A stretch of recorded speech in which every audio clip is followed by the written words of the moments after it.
what, Biden is hiding. Well, you know what? I think Donald Trump needs to be more concerned about what he's hiding, because at the end of the day, once he steps down as president, he's now a normal citizen of the country, and people know that he has broken crimes already, and who knows what's waiting for him down the gauntlet. So if I were him, I would have said, you know what? The Americans have spoken. I'm going to wish this man well. But what I'm thinking is, he thinks because he got 71 million votes, that's still 2 million less than what Biden got. I think with those 71 million votes, he's going to try and form a government in the United States, or try to do something. And he's already starting by going to the courts to say, this man, this is all a setup. This is all a setup. This is all a setup.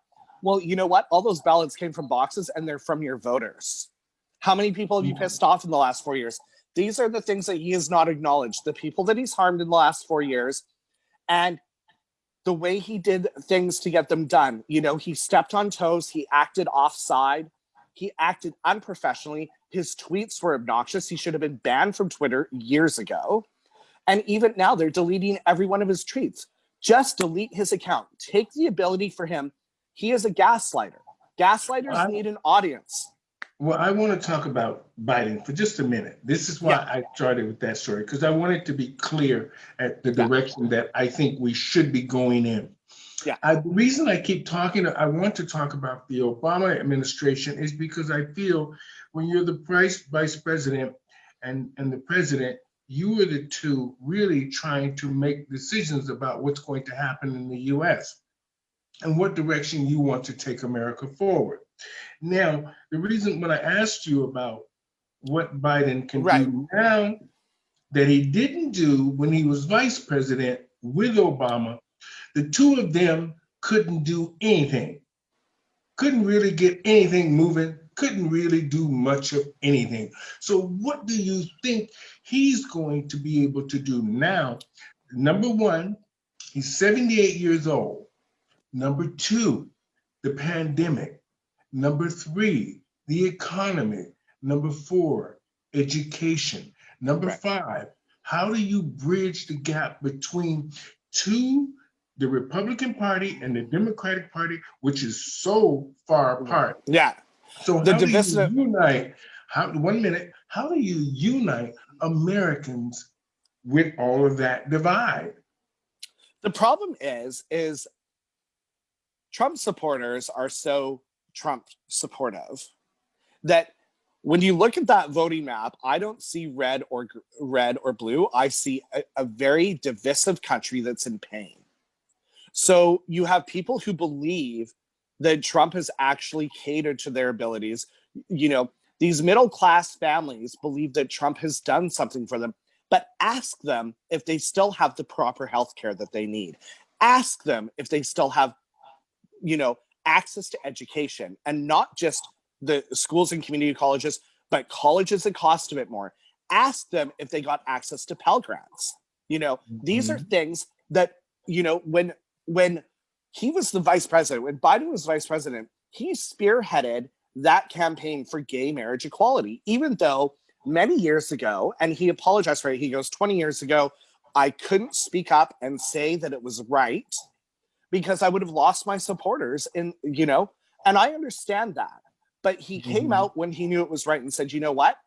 I support this. These people deserve to be a part of our society with equal benefits.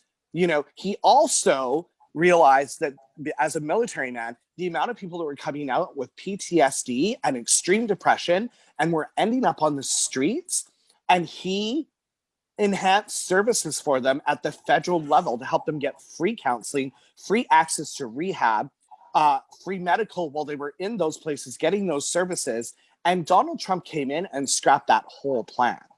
And it took Biden pretty much half of his first term to the middle of second term to get all the bills passed for that, to help militaries and to give access to their families for kids who had either been killed in the line of fire or had committed suicide. Those things are super important. People do not realize what happens when people come back from war. A lot of people will never know that. I don't even know it. I can't even speak to it, but I deal with clients who've dealt with it. So I know some stuff about it. So he also made, in Delaware, he helped, his wife and him spearheaded a campaign to help access services for single moms in Delaware.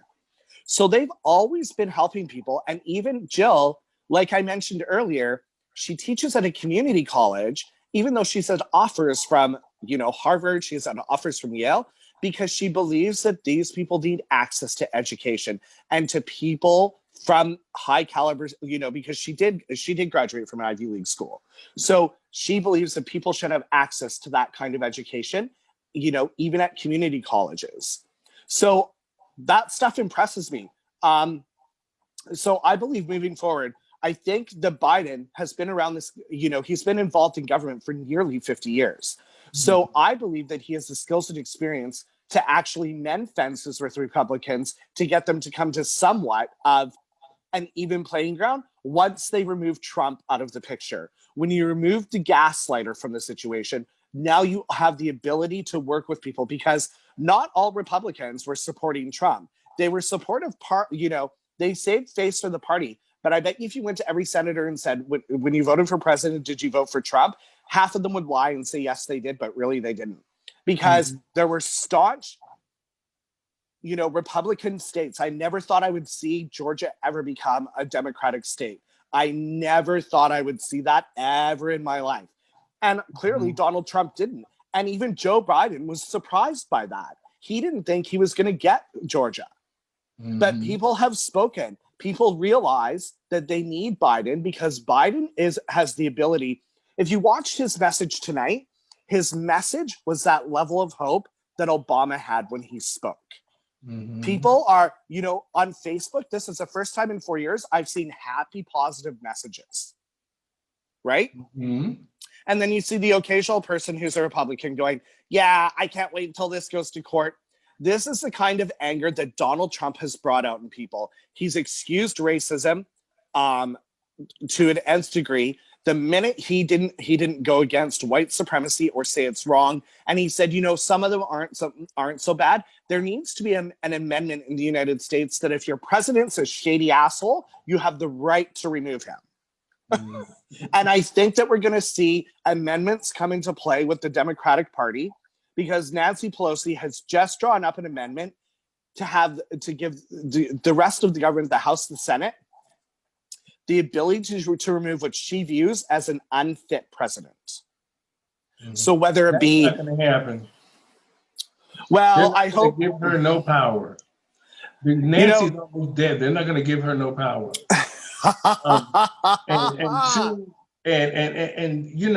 The reason I want to talk about Joe for just a minute is because it's really important to find out where he comes from, where he stood, what he did when he was in office, and what he can do now to change, to make things better for Americans that he couldn't do when him and Obama, which is a very important question, because we need to understand why couldn't he. First of all, the power of the first Black man being in president, and then second of all, an older white man that's been in politics, like you said, for 50 years, that they couldn't get done with those two, that he's going to now try to apply a new agenda with a woman, an African-American, a Spanish African-American woman, or just African-American woman. Now, I can just imagine what the Republican Party and those old white men in the Senate in Massachusetts are sitting around their table right now saying. Absolutely. So I know as an American, I know that Biden is going to get by with being Mr. Nice Guy, but he ain't pushing nothing past that Senate and that Republican Party without being beat up. Because if those same senators, those same Republicans, a lot of them were voted back in. Did you notice that? That is right. But what's interesting though for me is like you said earlier, healthcare is a massive thing. And he was one of the ones that helped spearhead the Obamacare thing.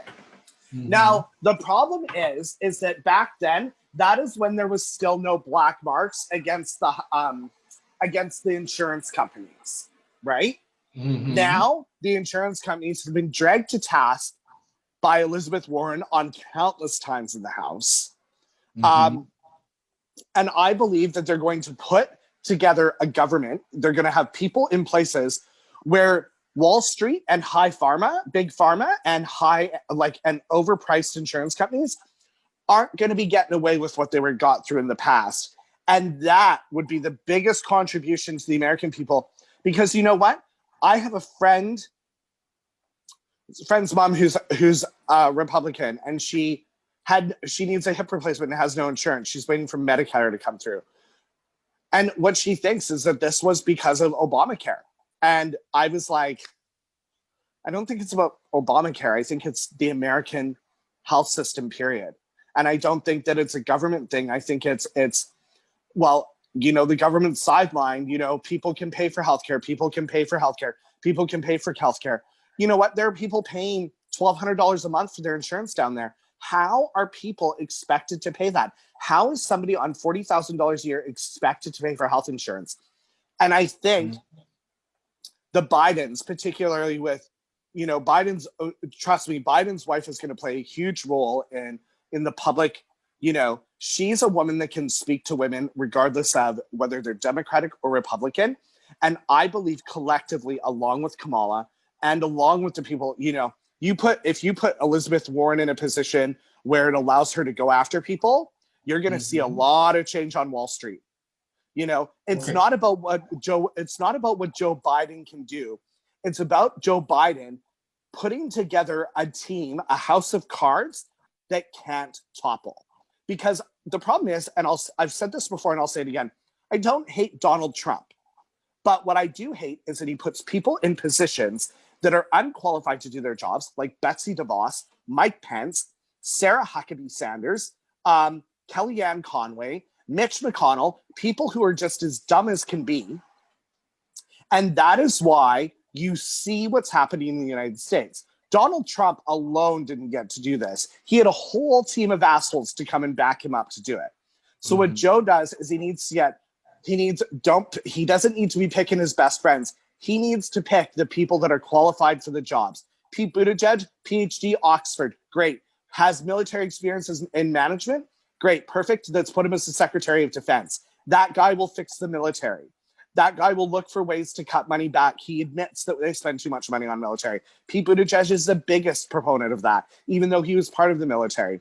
You put Elizabeth Warren in, Harvard Law, knows exactly what she's talking about, destroyed the bank of, Wells Fargo. These are people that Joe has in his pocket. They all trashed him in the primaries, saying that he was old. And I think even at one point, Kamala Harris told him he was racist. Well, he couldn't have been that racist if he was picking her as vice president, and she herself, because she's a woman of color, and this is her first one, she said tonight, I'm not going to be the only woman. She's like, I'm just the first one. And many little girls now get to realize that they can dream to do whatever they want in this country. And that is the problem with what was happening in the last 4 years, is women were not valued by that government at all. Not when you're talking about repealing Roe versus Wade. The minute you start talking about that, you've automatically seconded women. You've made them subservient to males again. And people spoke up. It's not, So like when you say what Joe Biden can do, what Joe Biden needs to do is he needs to support the team that are coming in, because when he asks Elizabeth Warren to do something, she's going to go, I'll do it, but I'm taking on Wall Street and I'm taking on big pharma and I'm taking on shady insurance companies. And if he doesn't say yes, she won't go along. She won't, because Okay, I want to stay on the blue side for just a minute. Now, let's get to Kamala. Which very few people are talking about. You know what? We need to acknowledge the fact that she was educated at McGill University for her undergrad. So congratulations to her for coming to Canada and being part of our education system. Okay. So I'm just saying that it seems everybody's focusing on Joe. I'm sure Right. the axe will fall somewhere between the two of them when they're trying to decide who is to try to make the decisions in America. A young mixed black woman, Spanish, Latino, black She's actually East woman, Indian. yeah, and an older white man that young people and old people always butt heads, and then mainly older men who is a father figure always butt heads with the daughter. So I see that as being a problem down the road. Now, I want to stay on the blue for just a minute. Are you there? I am. I just like lost my thing. There we go. Okay. I'm there. Okay. The reason I keep want to talk about the blue is because I just want to understand and make it clear to the audience that I'm not picking a side with Donald. I want to understand what can Biden do now, because he was already in as vice president and he had the ear of the first African American president, that he can do now. Is his job basically to just try to unite America? Or what do you think the first thing he should be tackling? The first thing that he needs to tackle is he needs to tackle the division in the United States. And how does he do that? Well, like I said, when you remove Donald Trump, you remove the head of the beast, right? And there are people who are Republicans who have known Joe for many, many years, that have been in Senate just as long as him. And I think what's going to happen is you're going to see, once that's out, and when they see that Joe is actually there to work for everybody, because he has said right from the beginning, I don't care if you vote for me or not, I'm still going to show up for you today. That is the best policy to have, because... Okay. Now, another question I want to ask is, because a lot of people are talking about this. And I find that it's something, for me, I don't miss anything. But like I said, I'm trying not to take one side or the other. Right. You remember at the beginning, Joe couldn't decide whether if he wanted to run. Right. Why is that? You know what? Joe Biden had probably, when I'm 77 years old, who the fuck's going to want me?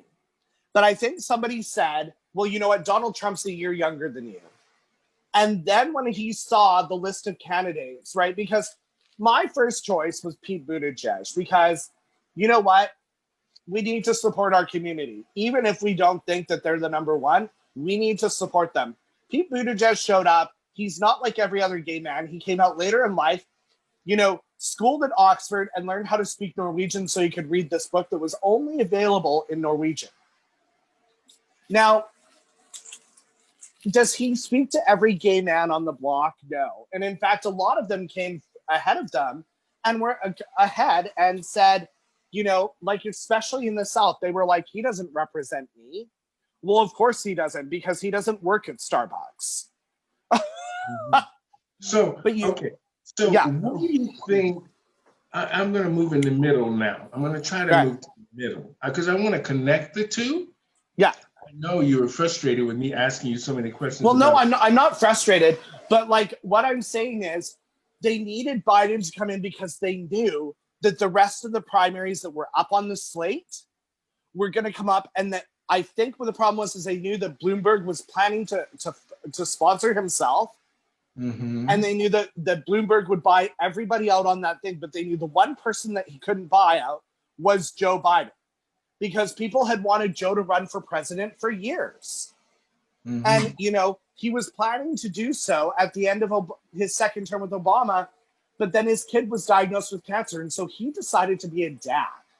Mm-hmm. Right? So, go ahead. So what happened was the Democratic Party, particularly their board of directors, because they have a board of directors of very elite people, went and said, we will make sure you get the most money to campaign with. And look what happened. When Joe Biden announced his presidency in the primary and he made it out and made it into the final, he made more money than any other Democratic presidential nominee ever in history. He had like $300 million by the end of the month.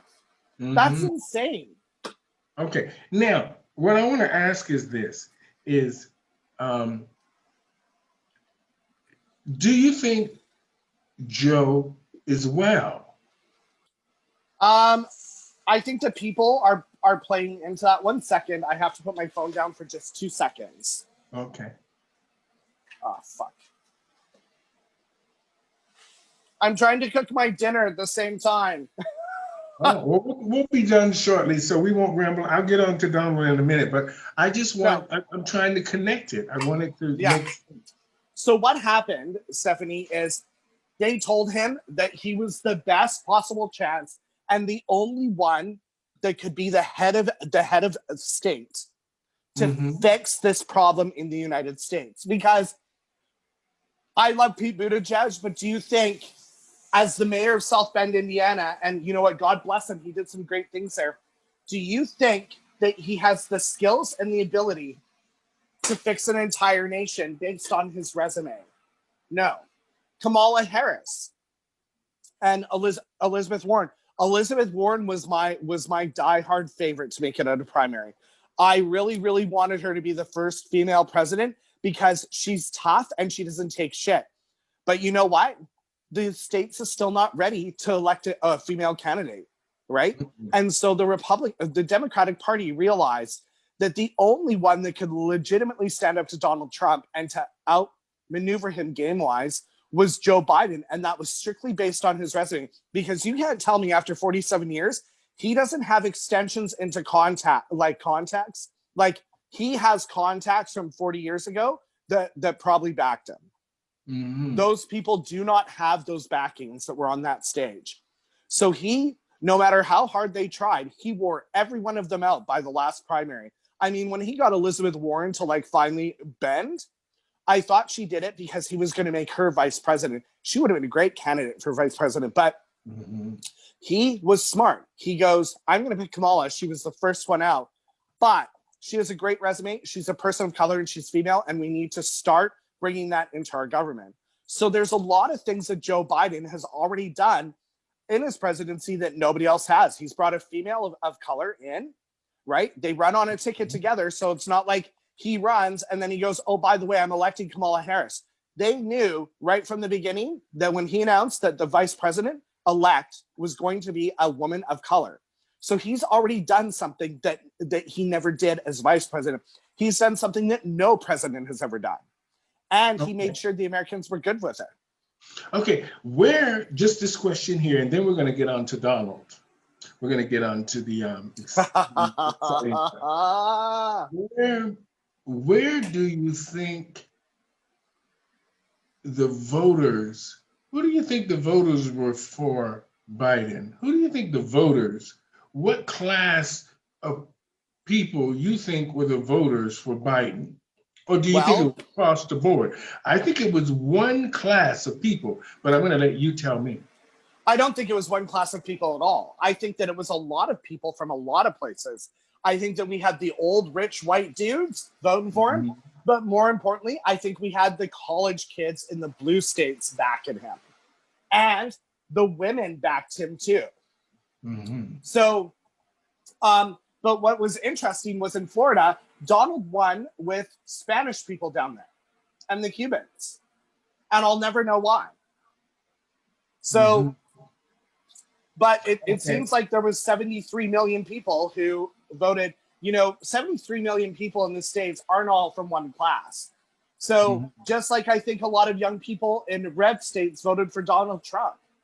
So I think, you know, sometimes when I say class, I don't mean just the rich and the poor. Sometimes the middle class can be part of the rich class, if you know what I mean, because it just depends on what you're making. And then, I think that a lot of middle class families voted for him because Trump said, I'm not going to raise taxes, and he didn't. He raised taxes on lower income families and then gave all the rich people their tax breaks for their companies. And Joe Biden said, unless you make more than $400,000, I'm not coming for your paycheck at all. Now, let's talk about, what do you think that Biden did right to be elected? What I think Biden did right is he didn't, you know, every time Donald got the opportunity, he would slam him. to the nth degree. Mm-hmm. So what I mean is he focused on the voters and he focused on his tasks at hand.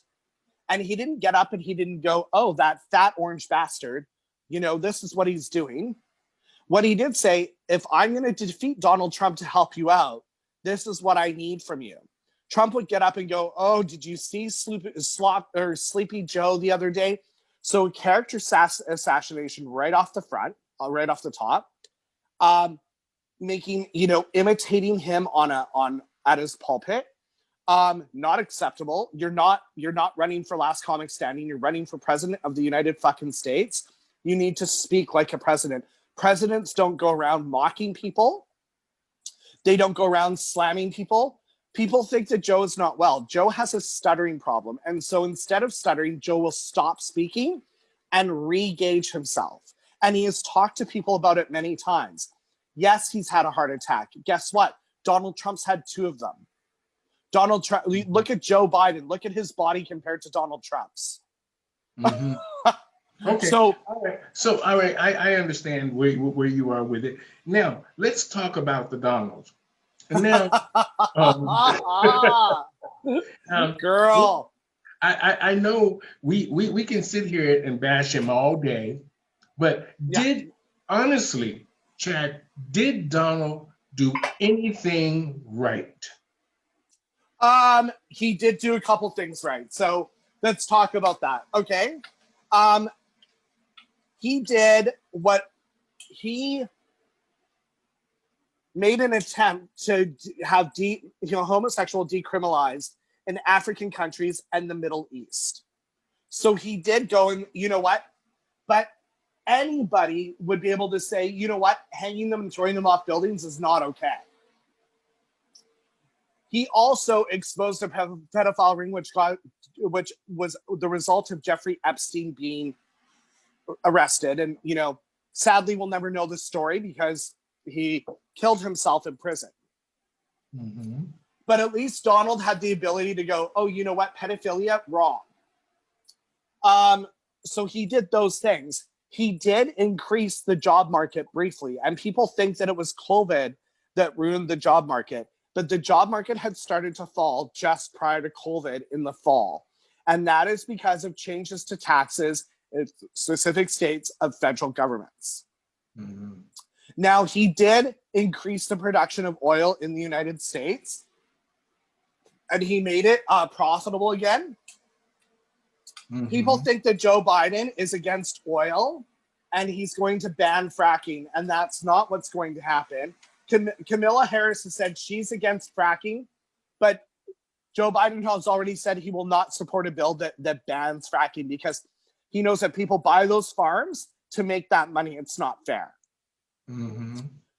So what Donald has done is I'll give him credit, he did get on social media every day to connect with his people, but he did it to connect with his people. He didn't do it to connect with the country. Because if you said anything against what he was saying on Twitter, he would block you automatically. Mm-hmm. So once you take the voice of your voters away or your public away, you've already lowered yourself. As a president, you should be able to go, oh, this guy thinks that I'm acting out of line. Maybe I should reach out and say, I don't think that you understand what I'm saying here. But really, when you're saying that the terrorists in Senate are still wrecking your life, he's talking about the 2 Muslim female senators. So he didn't do enough, as far as I'm concerned, to even last one term, much less be elected to a second. 71 million people said that I was wrong, but 73 million people agreed with me. Okay. Now, now let's now that we're on the Donald. Now, I want to just say congratulations to Joe Biden and Kamala Harris. Absolutely. For their win. And hopefully imagine doing something for 47 years. Imagine for doing something for 47 years, sitting through 2 terms of watching somebody reap the benefits of your work, and you finally get to be the one who calls the shots. That's fucking amazing. Now, will he make a second term? We Let's will see. see. We will see. Now, in all fairness, um, you know, like you said, Donald did what he could for America. He did a few things which he lived up to, and he um, probably had a lot more plans for America. But like you said, is now that we, before we didn't see the people really wanting to talk about their views. Everybody had a little opinion. I'm voting for Biden or I'm voting for Trump, this and that. But you didn't see that real outcry online that you're seeing now. It's almost like people, like you said, people said that they voted for Trump, but yet they end up probably voting for Biden. And they didn't want to say that online. They just, because their whole family or them are Trump supporters or part of the Republican Party, because most of the swing states are Republican states. Most of them, from Florida to, all of that, what do you call it, Wisconsin, those are all swing states. So where do you think Donald should go now? Well, where should he go now? Well, Where should Donald go now? I just had to throw a little funny in there to try to break it up, because I can see that you're really thinking. So, and I'm trying I don't want the broadcast to be about us really bashing Donald, but having I don't think it's bashing. I don't think it's bashing Donald. I think it's, we're talking about the realities of what it was like to live in North America as Trump is president. And if you don't want people to speak poorly about you, don't act poorly. So now we know right from the beginning of his presidency, he had a contention with his wife. She was upset every turn. She never smiled. Oh, please. I don't think she's smiled. She's consulting with the divorce lawyers right now. Like, I know it. Because I've never seen such an upset woman in all my life. She has never smiled once. She's always looking at him with that angry face. I think the problem is with Melania, she brought a lot of stuff onto herself that she didn't realize was gonna fucking KO her with the public. Like when she stole that speech from Michelle Obama. Things like that, or like that tape conversation where she says, well, I don't want to fucking decorate this tree for these kids, right? I don't think that when he ran for president, he went home and he said to Melania, you know what? I'm going to run for president. What do you think about this? I think he just said, I'm running for president and we're moving to the White House because I'm going to have the Russians infiltrate the... Anyways, I won't say that, but... I don't think that she had a lot of say, and I don't think that she was really prepared for what was going to happen, because she probably went, oh, look at how easy of a time Michelle Obama is having it, right? The other day, she compared herself to Jackie Onassis, and I'm like her reality is, and she would talk about online bullying. Her platform was to end online bullying, #BeBetter. But what was your husband doing that morning on Twitter? What was your husband doing during that press conference? So you can't even end bullying in your own fucking home. Your kid was busted for throwing a plate at one of the stewardess in your private airplane because he didn't like the food. Maybe you should be parenting your kid to not do that, because it just gave her the ability to quit her job, get a job at one of the airlines, and then she talked about it on social media about how your kid threw this plate at her head. So okay, let's talk about, okay, I understand. Let's talk about the wealth of Donald Trump. Right. Not numbers, but the mere fact of all of the hotels and the casinos and all of the properties that he owns that employs thousands of people around the world. The problem is, okay. I guess you know what I want to say. Right. Unfortunately, Donald's, it's already been talked about that Donald owes a number of creditors. And I think when he was president, he had the ability to hold the creditors off because he knew how to put things in place that wouldn't allow creditors to come for him. Oh, well, I'm not collecting a salary right now. I've donated my salary.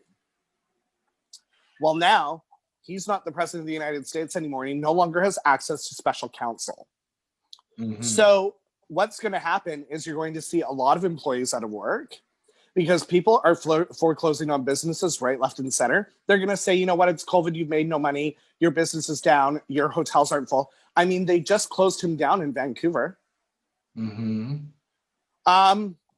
That was just, I'm glad you summed it up that way. That's enough on that one, because I want to touch on just little things that I think are going to be, that are interesting. Now, what do you think, listen, how do you think Donald is really going to handle all of this when the reality comes in his mind? It finally clicks. I am not going to get 4 more years. I'm out of here. When he really, when the judge or whoever, his advisor, tell him, look, man, the gig is up, out. Here's what I think is going to happen. You're gonna see the armed guard removing him from the White House. I think that's what's going to happen. I think he is going to leave with dignity, but I think the fallout from that dignity is going to be huge. Yeah. He's going to do something to make sure that the American people feel what they did to him. He's not the kind of person to just go to Florida and retire. That's not going to happen. He's going to make sure that the American people feel what he's feeling. I mean, I don't even know how he has any dignity at this point after the like statement that he released, right? You know, it was a statement of hate, resentment, poor sportsmanship, and insecurity. Mm-hmm. So I think that he's going to make it his mission to make Joe Biden's life absolutely miserable. I think what the press needs to do is not pay attention to him, not give him that airtime. Fox News can handle him. Mm-hmm. But I think that you're going to see,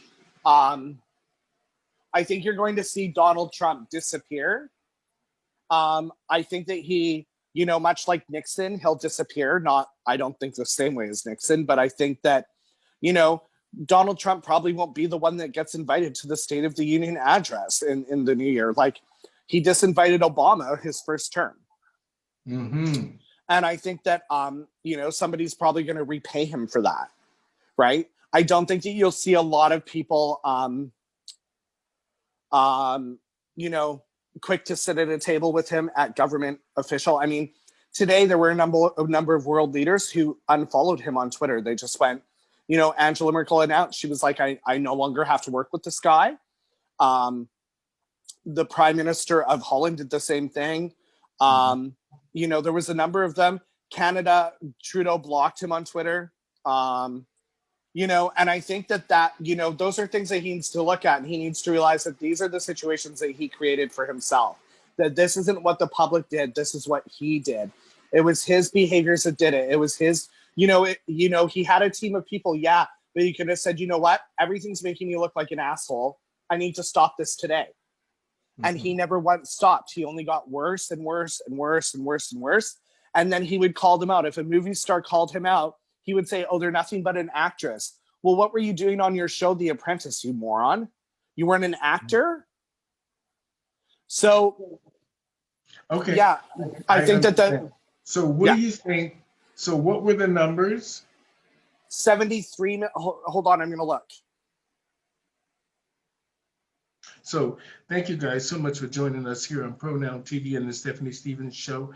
We're just having me and Chad Conley, we're just having an open conversation about the presidential election. What went wrong? What did Trump do so wrong? What did Biden do right?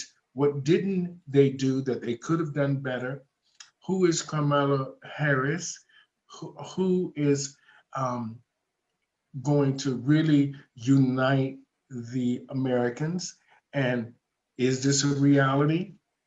And is age going to play into this? Will Joe get through the 4 years, and will he be reelected?